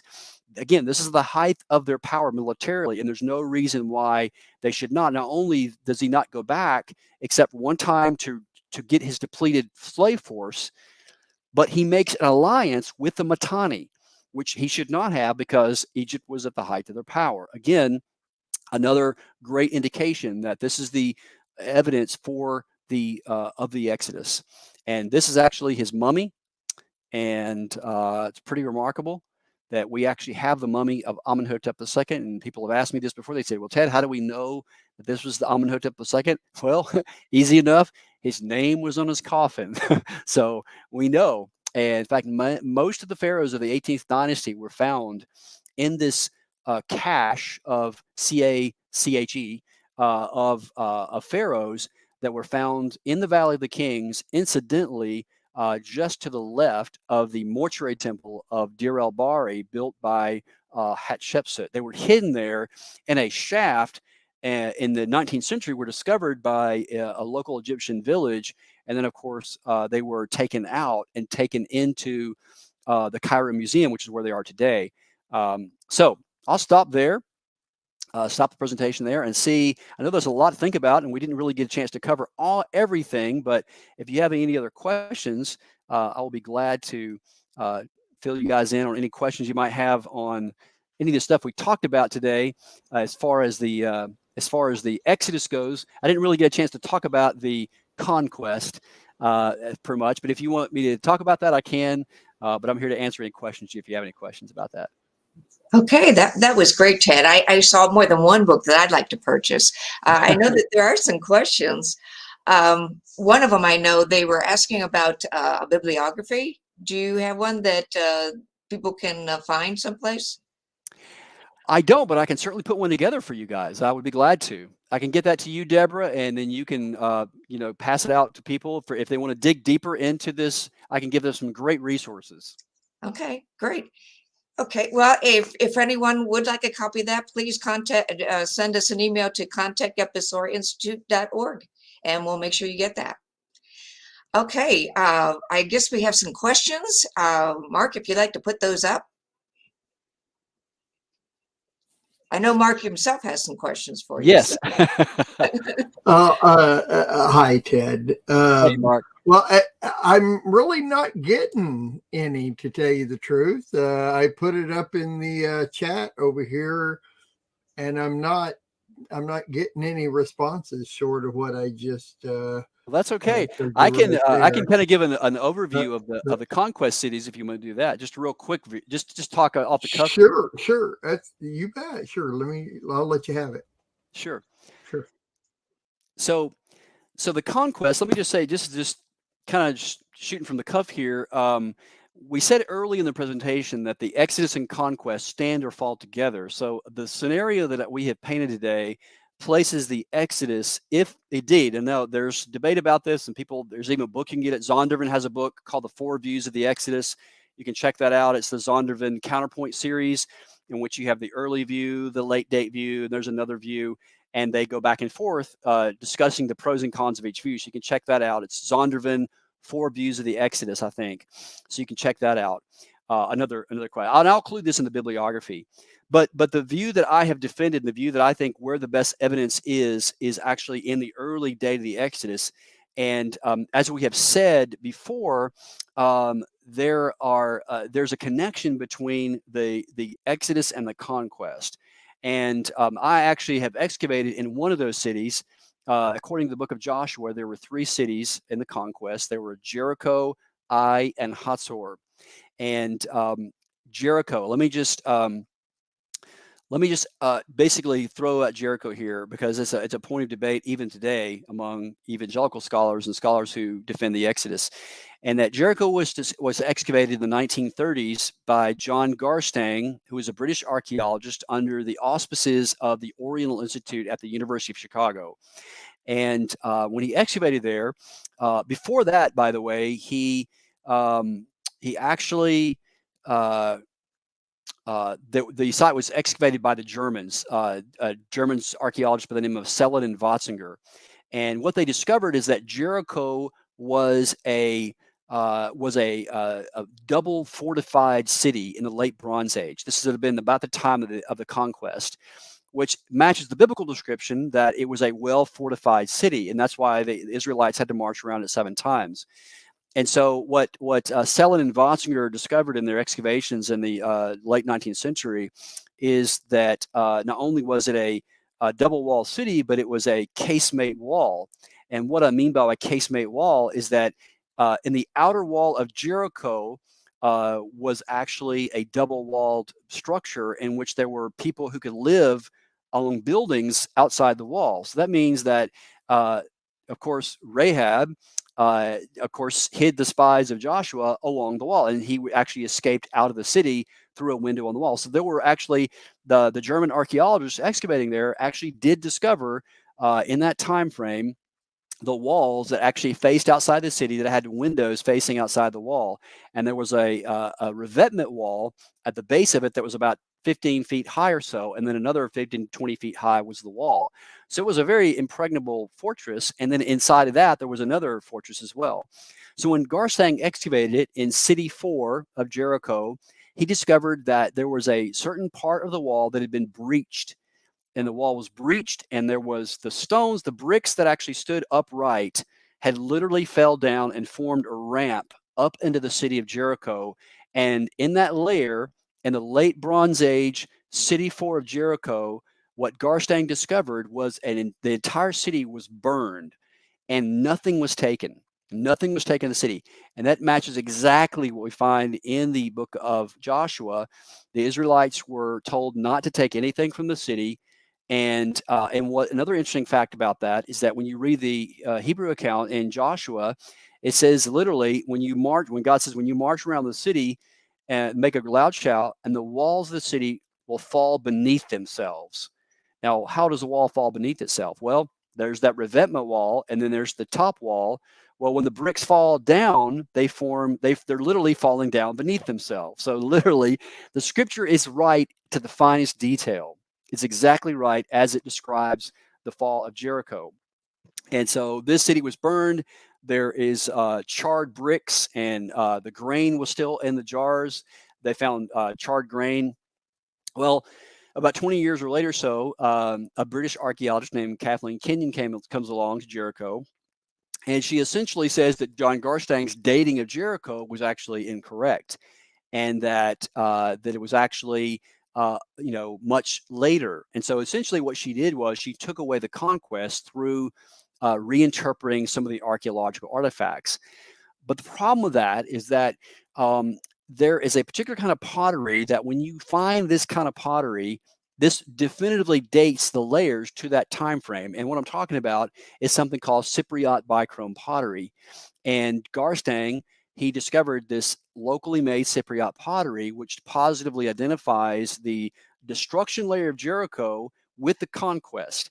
Kathleen Kenyon doesn't mention any of the Cypriot pottery in her excavation report, in which it was actually in a different part of the city. And so therefore, she says it can't be late Bronze Age. But this is contested by many of us today, archaeologists and scholars, Old Testament scholars, who think that that Garstang was correct, and that there is indeed evidence of a conquest in 1446, exactly as the scripture states. So again, if you were to watch a documentary on the fall of Jericho, what you're probably going to hear 9 times out of 10 by scholars is that there's no evidence that there was a conquest, because Kathleen Kenyon says this, and it was the Egyptians, not the problem with that even is the Egyptians were not even in a powerful position to conquer that area at the time.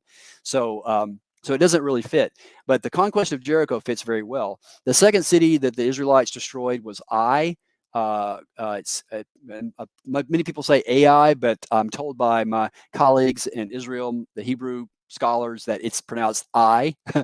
And Ai, we believe, is located in the West Bank near the city of Ramallah. And in 2014, I was privileged to be a part of the excavation team working along the late Bronze Age Canaanite wall. And there is indeed evidence exactly. In fact, one of my friends and colleagues at ABR, Dr.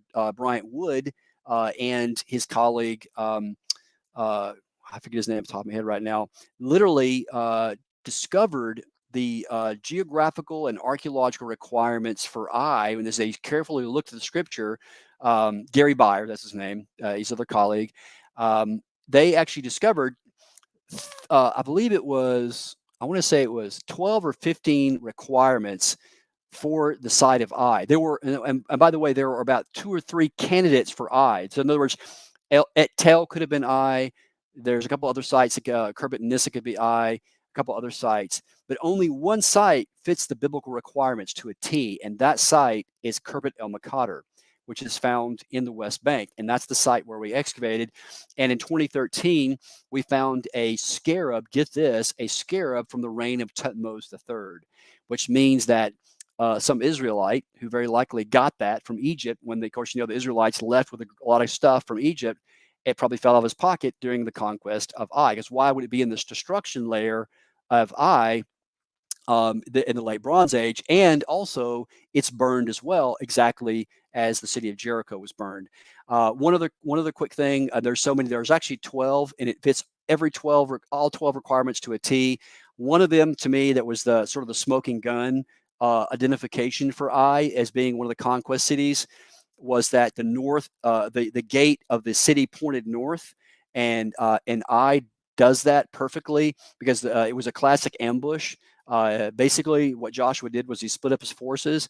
He had a second part of his force down in the valley below, and in the northern facing gate of Ai, that was facing a very tall mountain.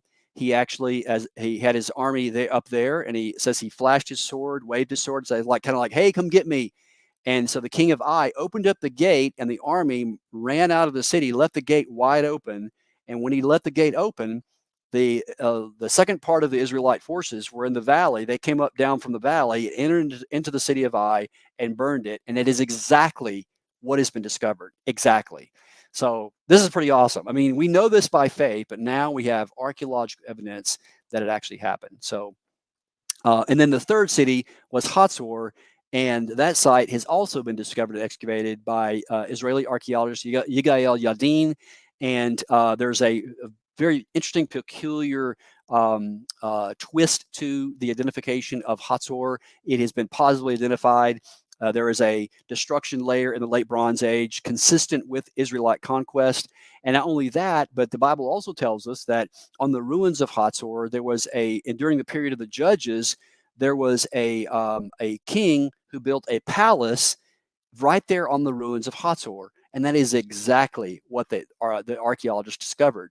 There on the ruins, during the time of the Judges, in the late Bronze Age, early Iron Age, you find this palace of King Eglon. So, so again, the archaeology matches very well. The Exodus and conquest have to fit together. And so, again, if you're going to plant your flag in a particular date of the Exodus, you have to have the conquest cities have to match as well. So hopefully that's given you enough information, and I'm looking forward to maybe getting any questions. If you do have any questions, you can email me later at ted@epicarchaeology.org. I'll be glad to answer any questions you have, and for sure. Okay, looks like we do have a question here. Is this dispute about the literal Exodus and leaving slavery very important to many passages and concepts in the New Testament? Oh, yes, absolutely. I mean, the New Testament is, I mean, it overshadows the New Testament. I mean, the New Testament, Christ died on Passover, and the whole idea about slavery to sin, it's all analogous. In fact, the Old Testament foreshadows Christ in type and prophecy, and all of it points to Christ and our slavery to sin and slavery to the world and things like that. But the literal Exodus is very important. Christ and the apostles, all the Jews believed it was literal. And in order to really understand these passages in the New Testament, there has to be a literal Exodus, or else it just wouldn't make sense. And in fact, just the Hebrew mind was not, it didn't think in those terms. It was very concrete and very grounded in earthly history. Throughout the Old Testament, one of the common refrains is remember, don't forget, remember the things. When the Israelites crossed over at Bel Shatim, when they crossed over Jordan, God told them to erect standing, this is called the house of the crossing, erect masabot, standing stones to remember what God did. And then years later, when the kids ask, what mean these stones? You tell them what God did. So I think throughout the Old Testament, God is trying to tell the Israelites, don't forget. But what do? They forget. Even back then, they forgot. And by the time of the New Testament, they forgot as well. So I think Paul brings this up again and again in many of his epistles. Paul's passion was for his people. His passion was for the Jews to receive Messiah, to receive Jesus as their promised Messiah. And so he certainly utilized the imagery of the Exodus. And of course, obviously, the writer of Hebrews, some people, there's no debate about that as to who wrote Hebrews, but I kind of lean toward Paul. And it would make sense that Paul would write it because he was a Hebrew and he would have, that was his passion. He essentially had the equivalent of a PhD in Hebrew in Old Testament. So he would have been qualified. And throughout the Old Testament, throughout the book of Hebrews, he connects the dots between Moses and Jesus. There's one here that's greater than Moses. The two greatest prophets were, of course, Moses and Elijah. And of course, they appear with Christ on the Mount of Olives, or not the Mount of Olives, but the Mount of Transfiguration, one like Moses and Elijah. So of course, Peter, James, and John are like, wow, let's make a, so no, they don't appear. They're going to appear in the latter day, but in any case, yeah. Okay. And I guess a general comment, we have been slaves to sin throughout the New Testament. I think you did touch on that. Yes, that's exactly right. That's right. Christ has set us free, literally. Yeah. Oh, there's an interesting connection. I just thought of it. And this just came about in the past couple of years. I sort of stumbled upon this through some research and writing I was doing. This is really fascinating. So Doug and I were comparing notes. I'm in Texas this weekend visiting. I'm in the Fort Worth, Dallas area. And back in November, I was at a church speaking on archaeology, biblical archaeology with Doug Petrovich, whose name I mentioned. And Doug and I get to spend some time together. We're comparing notes. And he was talking about in ancient Egypt, it's something called the Fayum, which is the bread. It literally in Egyptian, it means the bread basket of Egypt. Okay. So what's interesting about this is that the reason why the Israelites went down into Egypt is because there was a famine, right? And there was plenty in Egypt, and there were storehouses. The storehouse of Egypt was the Fayum. So Pharaoh put Joseph in charge of the Fayum, the breadbasket, and it became and was for millennia the place where the entire ancient world was fed. A lot of the grain was actually shipped out of Egypt. And in fact, in the Roman Empire, it was one of the main commodities that was shipped out of Egypt. And during the after the reign of Alexander the Great, the Greek general who died, and his body was brought back to the city of Alexandria, many Jews moved to Alexandria. And it is there during the Hellenistic period in which the Pharisees and the Sadducees developed, and the Essenes and many of the sects of Judaism. It's called Second Temple, during the Second Temple period. But it was at that time in which the Hebrew Old Testament was translated into the Greek, known as the Septuagint. And so there was a debate about whether or not, Judaism should be contextualized in the Roman Empire, or whether or not we should maintain our Jewish identity, or whether or not do we even adapt this. So it was an internal debate. Pharisees and Sadducees, they were sort of more friendly to Roman Hellenistic ideas, and the Essenes were more sort of separate. They're like, these some of these Pharisees have corrupted their Judaism, and so we got to separate ourselves. But in any case, Jesus, when he was born in Bethlehem, Herod sought his life, and he goes. Where does he go? He goes down into Egypt, and he retraces the footsteps. He retraces the footsteps of the Israelites, and he comes up out of Egypt. And there's no direct evidence of this, but I think, based on the historical evidence and based on what I understand of history, that very likely Mary and Joseph would have went to Alexandria. Isn't it interesting? And they go into the area of the Fayum, which is the breadbasket of Egypt. And interestingly, Jesus is the bread of life. Yeah. He is come to not only for the Jew, but also for the Gentile as well. So he is the bread that not only the Jews feed upon, but also the Gentiles. And so he retraces the footsteps of the Israelites, goes down into Egypt, and as he comes out, he is inaugurating a new Exodus. Wow. Isn't that awesome? Yes. Pretty cool. Yes. And not only but the Exodus is the shadow. Jesus is the real thing. Jesus is the true Moses. He is the true deliverer who's going to deliver us through the waters of death and deliver us into the promised land. It's pretty cool stuff. Yes. Great comments. Yes. Yeah. I don't see any more questions. Mark, did you want to come back on with a couple questions? Yeah, sure. Hey, great presentation. I love the way you tie everything together. That's probably the most rewarding part of doing any of this type of work and teaching and the research, when you are doing research and you find this one thing and it's, oh my, it ties to all this. Yeah. And the most rewarding part. In 2010, I started to write a novel based on the Exodus, and you kind of touched on something that I realized years and years ago while teaching Torah, is that throughout the time they were there for so many years, yes, each would acclimate to each other's lifestyle, especially the Hebrews having to acclimate to Egyptian lifestyle. And so through the years, I thought about it and thought, well, this would make a great story.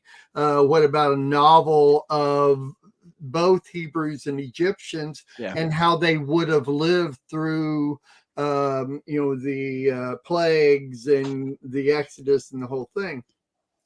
So I started writing the novel in 2010.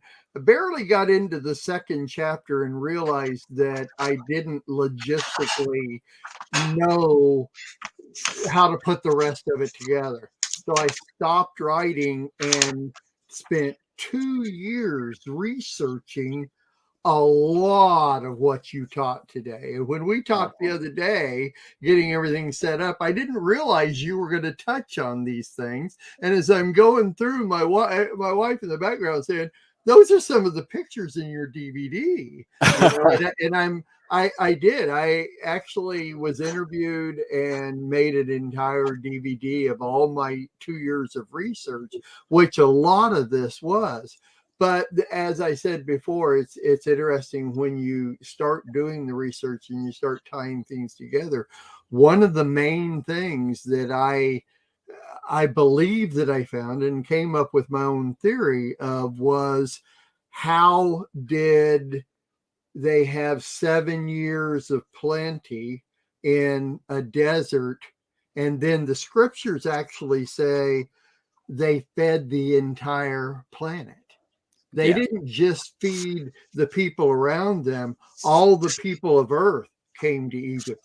How could you possibly feed an entire planet of people with just this little area? And I came up with the theory that it was Joseph that built the canal system in the Nile Delta, which is the most fertile land on the planet for growing and everything. Of course, those canals are still there. After coming up with this and doing my research, I found there were 5 other archaeological researchers that had the Yep. same concept. That's that right. I didn't even know about. Nobody had ever taught that. I'd never heard it.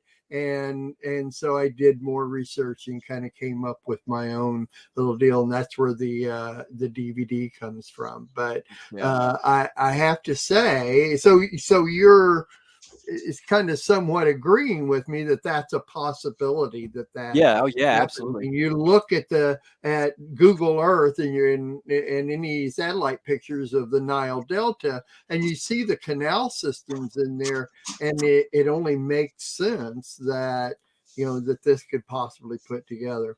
Yep. Another thing that I don't know that you've ever run across, but it also in my research, and then I incorporated it into the novel, was that in the Nile Delta, where and there still is a city called Goshen. If you look it up, there is a city in the Nile Delta called Goshen, and it is in that general area over there with Pithom and Sukkot and everything else over in that corner. Is that there would have been a possible agricultural city built in that area. Now you were talking about a picture that had bricks with no straw in them and that type of thing, which I'm assuming comes from that area when they would have been building an agricultural city. And in my research, I came up with a name called, which was Quantir. Have you ever heard that name before? I've heard the name. Yes. Yeah, that to me, and what I in very limited research, because I haven't actually been there like you have, is that Quantir would have been that agricultural city next to Goshen. And I mean, there may have even been aqueducts. You even showed a picture there of the canal, not canals, but the river going through and the area where they would have been. And I mean, there's all kinds, obviously you get conflicting, ideas of different things, but I always thought that was probably the most interesting area of research. And I really, really appreciate your presentation. Thank you. I mean, it's been 12 years since I did this research, and it was great to hear you coming back with so many of these different things and how they all apply and by far so much. I mean, even in my little bits of research, is just so much evidence of the Exodus and the fact that they lived especially in that one area and all the different things that they could have done through that area. Yeah, definitely check out Petrovich's book, the Israelites. Yeah, that book is worth its price in gold. It is over a decade of work he's done on this, and his PhD is from the University of Toronto. His minor is in Middle Egyptian hieroglyphics. So it is extremely well researched, and you are just going to love it. You're going to absolutely love it. Hold up. I do have another question here. Give me a couple of minutes here so I can get it over to you.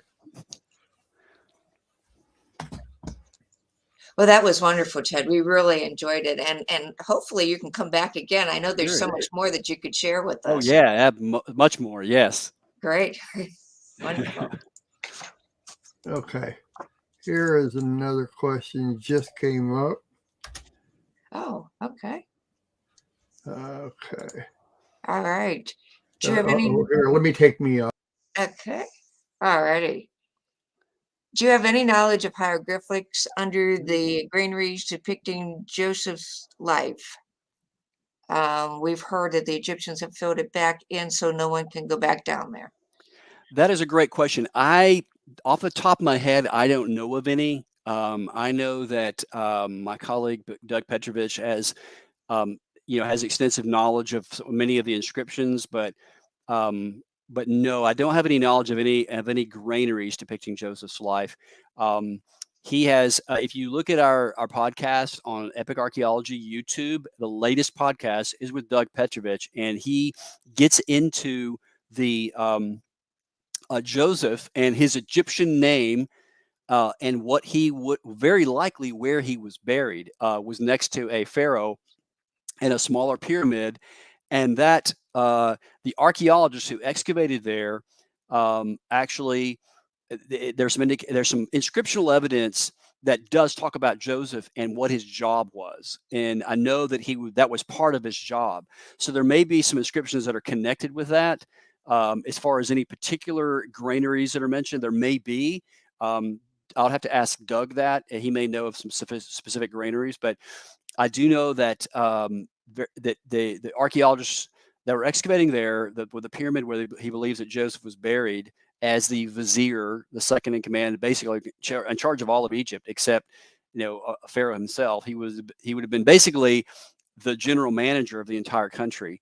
And anyway, what the archaeologists say is that the tomb was raided in ancient times, and the body was taken out. So it was taken out thousands of years ago, which we know that the Israelites took Joseph's body as his request out of Egypt and into the Promised Land. But to answer your question, the short answer is no. I don't have any knowledge of any granary. I'm not to say that there's not. Let me say this too, for many people who, it's a lot of Christians are getting very excited about archaeology and the Old Testament and Scripture, and I'm with you as well. But just be careful when you're doing your research.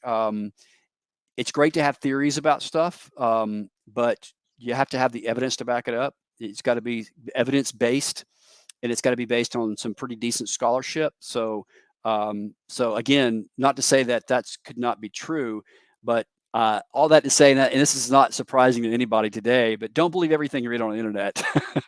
Because all I'm saying is that sometimes you'll come across some pretty outlandish things that you hear, and you're like, wow, they found this. Well, I have an article actually on our website called, it's about internet archaeology and how you kind of how to sort of filter through some of the things you read about from the Old Testament standpoint.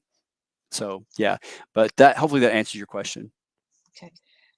There's an additional comment. It says they were under the ones that Joseph built. I don't know. I'm not sure. I have to have some more context for that. Okay.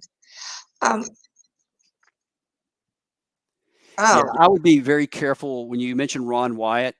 Be very careful when you mention him, because he's a match when it comes to professional art, even evangelical conservative archaeologists. He's not a trained archaeologist.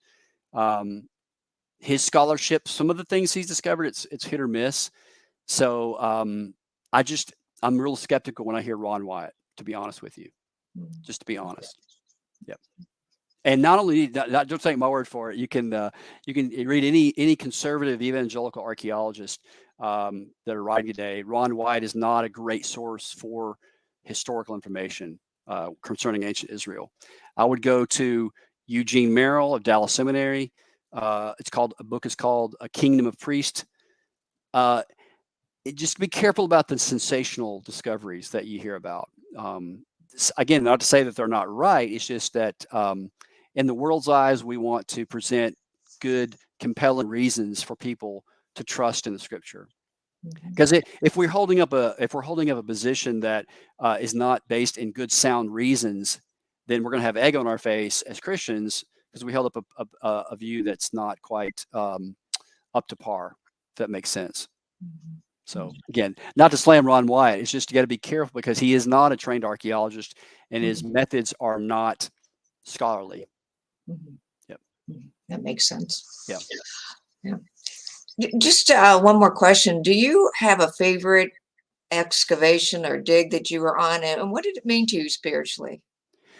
Oh yeah. Well, yes, the site that I mentioned, Khirbet el Maqater, which is interesting because of where it was located. It was in, I mentioned the West Bank. So Israel is broken up into 3 security zones, A, B, and C. And A, and I might get this wrong, but basically it's 3 types of security zones. And A is where the Israelis have control. B is where there's sort of joint control between Israelis and Palestinians, and like a C would be all Palestinian control. So the city of Ramallah would be like the entire city is PLO, the Palestinian. No Israeli police are there. No Israeli military is there. The West Bank, the Gaza Strip, that's Palestinian controlled. So where interestingly, the site of I is located is right there on a like zone where they both claim access. They both claim ownership. Isn't that interesting? That 3,000 years later, we're excavating at a site that still has relevance today. And I'm thinking that, isn't it interesting that nobody in the world today recognizes Israel's right to the land as God gave it to them, as God promised it to them. And that's the debate. Did God promise them the land? And we had a lot of Jewish, Israeli, secular, religious, all across the board visit our site. But yes, the site is interesting because not only is it, I believe, the site of Ai, but also there is some very good evidence that not only is the site of Ai, it was also the site where Abraham erected an altar. It was at a site between Bethel and in Jerusalem at the site of Ai. And there is the top part of the hill. On the top part of that hill, there is a Byzantine church. That's where the site gets its name. At Khirbet El Maqader, it's where they believe that they created incense or created wine, or imported wine for people going up to Jerusalem. So to be there, it all came together for me spiritually, and understanding that we are still in this great drama of history in which people are questioning, did God really mean what he said when he promised the Israelites to give them the land? And as a Gentile, I am grafted into the faith of through the faith of Abraham, and through my faith, I'm grafted into God's promises to the Hebrew people. So it's just amazing, and it's so cool to think of the fact that we live in an exciting time. And it was greatly significant to actually be there and have my hands on the ground and to see it come out of the ground. Okay. I see one more question. It says, did you know about the thin red line from the Keyhole satellite during the first Gulf War? I'm not familiar with that. Yeah. Okay. The thin red line. Just not ringing a bell. Sorry. Yeah, I'm not sure what they were referencing either. Yeah. Okay. All righty. Do you have any final comments? No, thank you guys for watching, and you can follow us on Facebook and also on YouTube, and we're also on Instagram as well. So thank you guys for watching, and God bless you. Thank you so much for being here. Really enjoyed it. Thank you, Deborah. This was recorded, so if you want to watch it again or share it with somebody, it will be available via the Video Lamp Network tomorrow. Just want to say a couple of things. Thank you, of course, for watching our webinar. We plan to offer more free webinars in the coming months, but we could use your help. Please prayerfully consider helping financially with our webinars and other projects. You can do so by going to our website and clicking on Donating to the Institute, or you can go directly to Besorah Institute / Donating to the Institute, or you can mail your checks to Besorah Institute, P.O. Box 278, Twinsburg, Ohio 44087. Your generous donations help make it possible to continue to bless others. Our thanks to Lamb Network for producing this program this afternoon. If you're not familiar with Lamb Network, please come back and visit some of the regular programming here.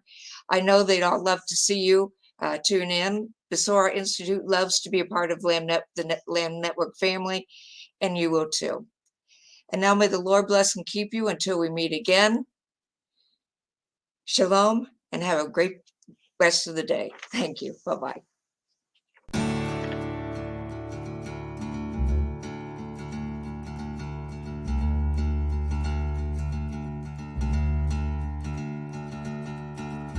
And we try to promote the mishpoka, the family type atmosphere too, that we care about each other. If something happened and, well, maybe you have to take a week or two to get an assignment, and that's okay. We're going to work with you. We want to get you through for instance, one of our students is a pastor, and he talks about he's able to share information now to his congregation, and he puts that information in his sermon. So we're excited about that.